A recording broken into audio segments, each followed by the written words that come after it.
इस वीडियो में हम सिलोगिज्म के बारे में पढ़ेंगे। सिलोगिज्म एक ऐसा टॉपिक है जो कि एग्ज़ाम में बहुत कंफ्यूज करता है, पर ये स्कोरिंग टॉपिक है और बहुत ही जल्दी सॉल्व होने वाला टॉपिक है। अगर हमारे कॉन्सेप्ट क्लियर हो तो हम इसको एक या दो मिनिमम मैक्सिमम 2 सेकंड में 2 सेकंड से ज़्यादा नहीं लगेंगे सिलोगिज्म के क्वेश्चन को सॉल्व करने के लिए।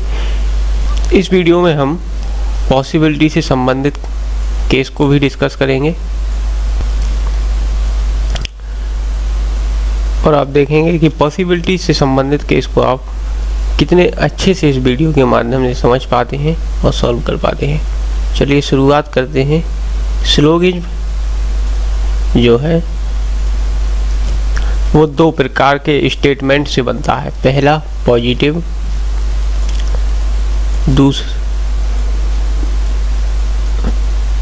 और दूसरा नेगेटिव। जितने भी स्टेटमेंट बनेंगे ये वो 2 प्रकार से बनेंगे, पॉजिटिव एंड नेगेटिव। पॉजिटिव के अंदर भी पॉजिटिव से 2 स्टेटमेंट बनाए जा सकते हैं जो कि इस प्रकार है। जैसे मैं एक एग्जांपल लेता हूँ, सम ए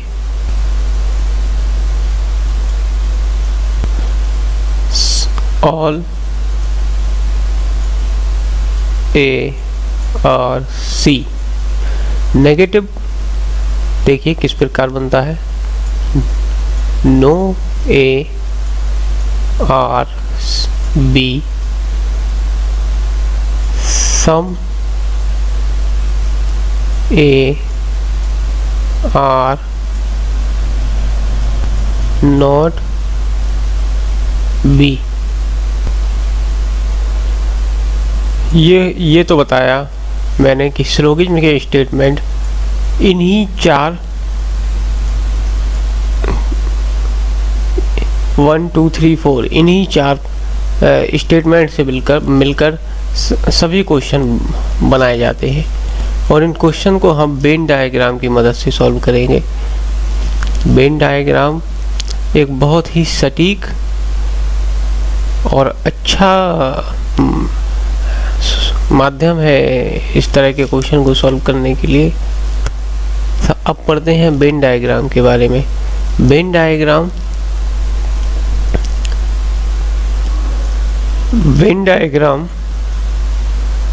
2 प्रकार के होते हैं, 2 प्रकार से बनाए जाते हैं।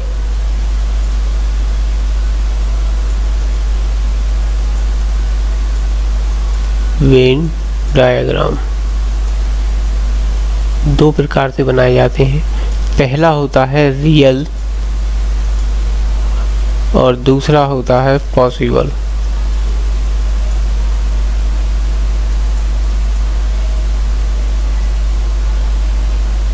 आप देखिए कि कोई भी सिंपल स्टेटमेंट होता है वो रियल और पॉसिबल दोनों डायग्राम को देखकर उसका उत्तर दिया जाता है और पॉसिबिलिटी से संबंधित केस को सॉल्व करने के लिए हम पॉसिबल डायग्राम का यूज करते हैं।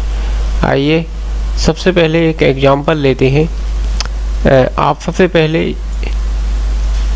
हम एक स्टेटमेंट ये लेते हैं, सम ए और बी। अब इसका वेन डायग्राम तैयार करते हैं। सम ए और बी। सो ये वाला पार्ट ए का सम ए और बी। यहाँ से देखिए आप कौन कौन से कंक्लूजन बाहर आ रहे हैं। इस वाले वेन डायग्राम को देखकर कोई भी, क्या आप बताइए, क्या ये कंक्लूजन बाहर आ रहा है कि नहीं? सम बी और ए, अगर ये कंक्लूजन दिया है तो ये सही है, क्योंकि आप देख रहे हैं कि बी का कुछ भाग ए ने घेर रखा है, तो सम बी आर ए। इसका मतलब अगर आपको स्टेटमेंट दिखे सम ए आर बी और अगर दिया है सम बी आर ए, इसका मतलब ये सही है। दूसरा देखिए आप,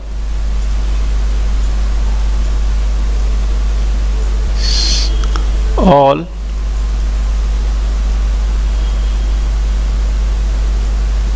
ए, ये सबसे पहले मैं आपको ये बता दूं कि पॉसिबल डायग्राम जो है वो 3 या 2 स्टेटमेंट को जब 2 स्टेटमेंट दिए होते हैं तब हम पॉसिबल डायग्राम को बना सकते हैं। एक स्टेटमेंट में ये हम रियल डायग्राम तैयार कर रहे हैं। अब दूसरा देखिए, ऑल ए आर बी, यहाँ देखिए ऑल ए आर बी,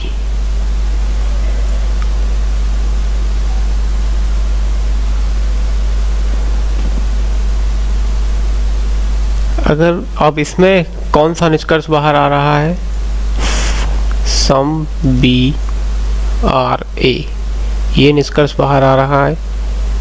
अगर ये स्टेटमेंट दिया है, ये कंक्लूजन अगर पूछा गया है, आप देखिए some B are A, B का कुछ भाग ए ने घेर रखा है, तो some B are A, right.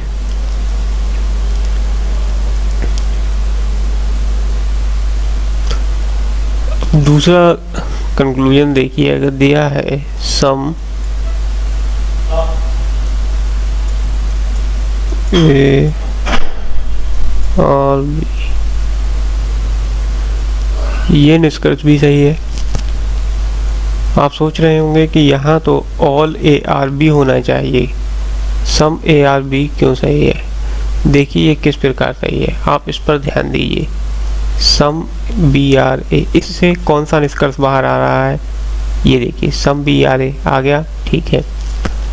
अब इस निष्कर्ष से ये निष्कर्ष बाहर आ रहा है, some B are A some A are B. जैसे आप यहाँ हमने देखा था some A are B so some B are A, अगर some B are A so some A are B. जैसे वेन डायग्राम बनाते हैं, सम बी आर ए, ये वाला निष्कर्ष यही कह रहा है। आप ये देखिए सम ए आर बी बातें की है। सो इस अकेले स्टेटमेंट से ये दोनों कंक्लूजन बाहर आते हैं। ये तो हुए पॉजिटिव स्टेटमेंट से, दोनों पॉजिटिव स्टेटमेंट हैं, दोनों पॉजिटिव स्टेटमेंट के वेन डायग्राम इस प्रकार बनाए जाते हैं। अब देखते हैं नेगेटिव स्टेटमेंट के वेन डायग्राम कैसे बनाए जाते हैं। नेगेटिव स्टेटमेंट के वेन डायग्राम बनाने के लिए हम देखते हैं, नेगेटिव में एक स्टेटमेंट होता है नो ए आर बी, यानी कोई ए बी नहीं है, यानी ए और बी के बीच में कोई भी संबंध नहीं है। ये इसका वेन डायग्राम तैयार हो गया। दूसरा देखते हैं,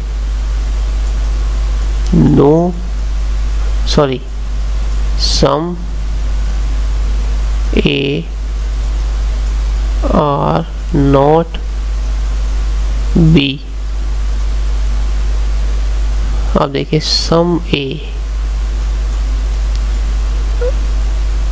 आर नॉट बी,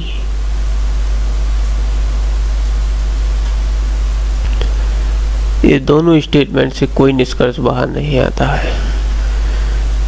चलिए अब हम एग्जाम्पल करते